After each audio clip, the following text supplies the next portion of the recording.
ரணில் விக்ரமசிங்கே பேட்டி கொடுத்தார். எங்க வீட்டுல வந்து திருடு நாங்க சும்மா இருப்போமா சுற்றுவோம் அப்படின்னாரு. பேட்டி கொடுத்திருக்கிறார். நீங்க ஏதாவது பேசுனீங்களா? மறுப்பு தெரிவிச்சீங்களா? சண்டை போட்டீங்களா? 2014க்கு முன்னாடி தமிழக மீனவர்கள் இலங்கையால சுடப்பட்டது எவ்வளவு? எங்க அண்ணன் சீமான் கேட்டா சொல்றாரு 800க்கு மேல சொல்லிட்டாரு. இந்த 800 பேர் சுடப்பட்டது எவ்வளவு? எந்த பீரியட்ல? 2014க்கு பிறகு எத்தனை மீனவர் சொல்றாரு? ஒரே ஒரு மீனவர் 11 வருஷத்துல ஒரு மீனவர். 2014 வரைக்கும் 800 பேர். யாருக்கு முன்னாடி நடந்திருக்கு? அப்ப இலங்கை எப்படி கட்டுப்படுத்தி வச்சிருக்கிறோம்?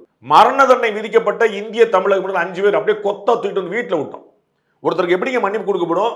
மரண தண்டனை ஆயுள் தண்டனை மாத்திரம்னா மன்னிப்பு கொடுக்கப்படும். அவர் வந்து இறந்துருவாரு, கொன்றுவான், சரி வேண்டாம் நீங்க கேட்டீங்கனால அவருக்கு பழைக்க வைக்கணும். ஆயுள் தண்டனை ரத்து பண்ணி மரண தண்டனை தண்டனையே ரத்து பண்ணி வீட்டுக்கு கொண்டு வந்து விட்டாங்க. 5 பேர் ஆட்சிக்கு வந்த உடனே யாராலும் சொல்ல முடியுமா? இவங்க இல்லைன்னு மறுக்க முடியுமா? காங்கிரஸ் கட்சி செஞ்சிருக்கா? 800 மீனவர்கள் கொல்லப்பட்டது யாரால? ரணில் விக்ரமசிங்கே பேட்டி கொடுத்தார். எங்க வீட்டுல வந்து திருடு நாங்க சும்மா இருப்போமா சுற்றுவோம் அப்படின்னாரு. பேட்டி கொடுத்திருக்கிறார். நீங்க ஏதாவது பேசுனீங்களா? மறுப்பு தெரிவிச்சீங்களா? சண்டை போட்டீங்களா? இன்னைக்கு நடந்திருக்கா அப்படி ஏதாவது? கோடு பார்த்து போக முடியாதுங்கிறது இலங்கை மீனவர்களுக்கு இந்திய மீனவர்கள் எல்லாருக்குமே மீனவர்களுடைய எல்லை தெரியும்.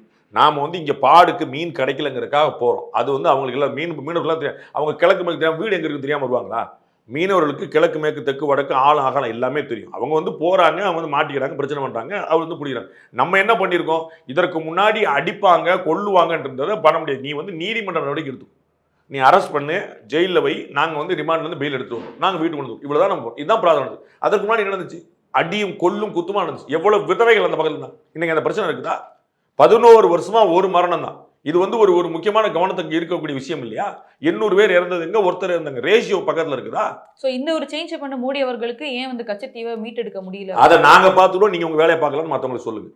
அவ்வளவு. இதை கேட்கறவங்களுக்குலாம் உங்க வேலையை பாருங்க. நீங்க என்ன பண்ணீங்கன்னு கேளு. நீங்க ஒரு இடத்துல கையில சாவி வச்சிருக்கும்போது ஒன்றும் செய்ய மாட்டீங்க.